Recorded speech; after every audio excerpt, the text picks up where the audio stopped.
He was fast, aggressive, and even before you hit start, he was already staring you down from the game cover. The dark orange Nissan Skyline GTR R34, driven by the legendary Eddie, sent a silent warning. Up here, you've got to earn it. But why, out of all the legendary cars in JDM culture, was this the one chosen as the face of Need for Speed? Underground? It wasn't a random pick. It was a strategic move that shaped an entire generation of street racing fans. Released in 2003, Underground came to redefine what a racing game could be. Influenced by the peak of tuning culture, fueled by movies and illegal night meets, it needed a symbol. A car that demanded respect, was admired on the streets of Tokyo, and craved in garages around the world. The R34 was all that, and more. The sound of its RB26 engine, its aggressive design, and its untamable reputation made it not just the perfect villain, but also a hidden hero of car culture. But this choice wasn't just technical, it was emotional. Electronic Arts knew exactly who the audience was and what they dreamed of driving. The R34 was banned in the US at the time, which only added to its aura of exclusivity and mystery. And that's where things get even more interesting. Because the connection between Eddie, his modified Skyline, and the game's identity goes way deeper than most people realize. And the behind-the-scenes story behind that decision, well, it's even crazier than you think. Get ready, because we're about to reveal the wildest, most underrated facts about the car that struck fear into everyone at the end of Need for Speed, Underground. Before it was ever digitized in neon pixels for Need for Speed, Underground, the Nissan Skyline GTR R34 was already a living legend on the streets of Japan. Officially launched in 1999, the R34 wasn't just another Japanese sports car. It was the peak of Nissan engineering, the ultimate symbol of the global respect JDM cars had earned. Electronic Arts' decision to feature it as the face of the game and put it in the hands of the final rival, Eddie, wasn't just strategic. It was a tribute to everything the car already stood for in real-life racing and underground meets. In Japan, the R34 was worshipped like a modern-day samurai, fast, precise, and nearly unbeatable in the right hands. Its RB26 DET engine, a 2.6L twin-turbo inline-six, was an absolute monster. Not just in performance, but in potential. Tuners pushed it far beyond stock specs, reaching absurd power levels. In drift battles, touge runs, and drag races, that mattered. More than just a car, the R34 stood for freedom, customization, and rebellion with purpose. So when EA needed a final boss worthy of the world they were building, there was no better pick. They wanted players to feel, with every race, that they were going up against the absolute best. And that wasn't just about difficulty, it was about presence. The R34 wasn't just fast, it was intimidating. Its muscular silhouette, the raw scream of the turbo, the way it carved corners like it was glued to the asphalt, it created a unique aura of respect. Even players unfamiliar with JDM culture found themselves mesmerized by its presence. The choice was also a gift to the real fans.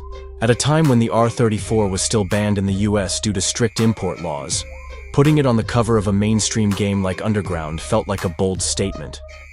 EA knew that showcasing the dream car, the untouchable icon at front and center, would spark desire, curiosity, and, most importantly, a connection. Players weren't just buying a racing game, they were stepping into an underground world that had, until then, only lived in the shadows of Tokyo nights or on initial DVDs. And of course, there was the performance factor.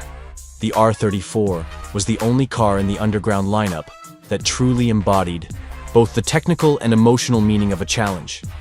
Equipped with all-wheel drive, a Tessa ETS Pro, and a torque vectoring system, it wasn't easy to handle, just like in real life. That elevated the player experience.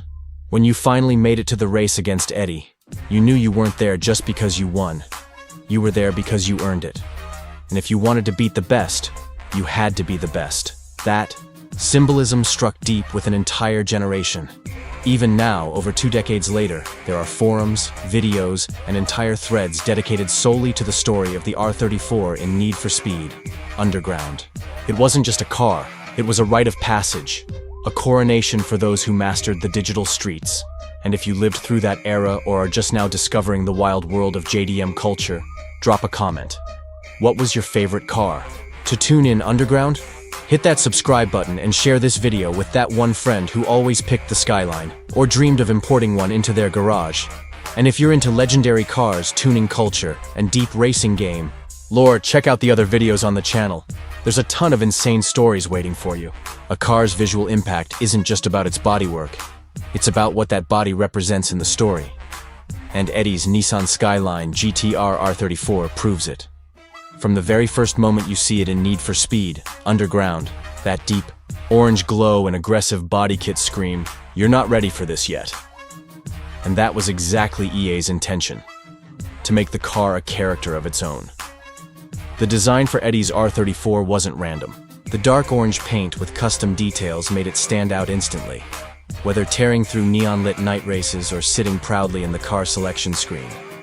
That loud color wasn't just visually unforgettable. It reinforced the Skyline's position as the final opponent, the ultimate boss you had to beat.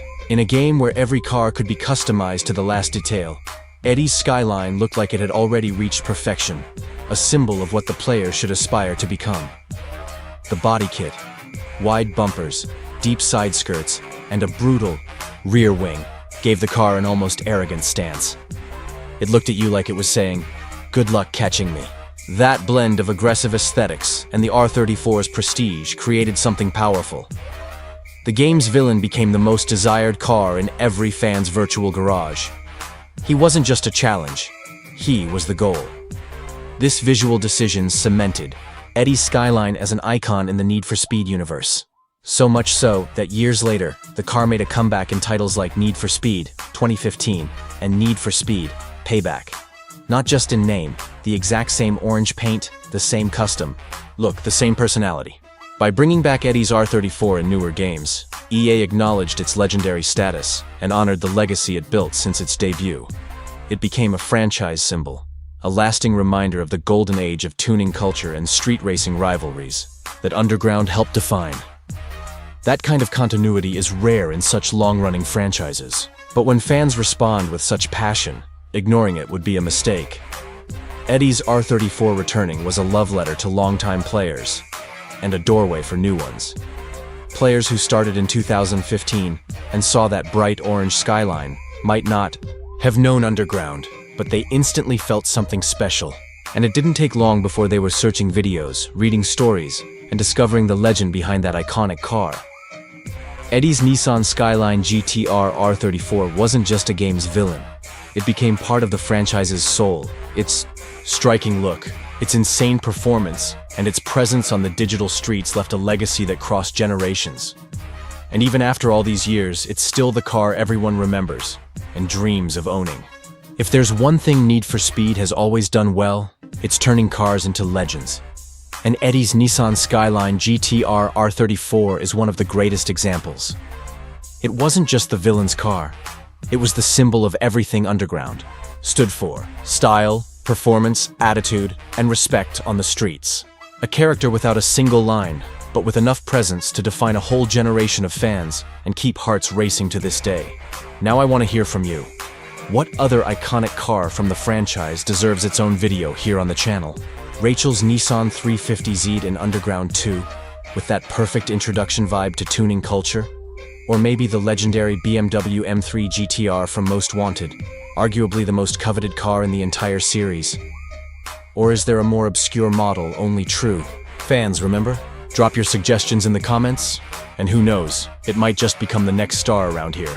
And of course, if you love this kind of content and want to see more stories behind the cars that defined eras in games and car culture, do me a solid, hit subscribe.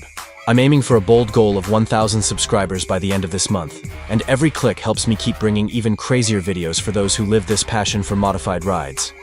Share with your friends, comment your thoughts, and dive into the other videos on the channel, especially those that go deep into the Need for Speed universe. Let's hit that goal together.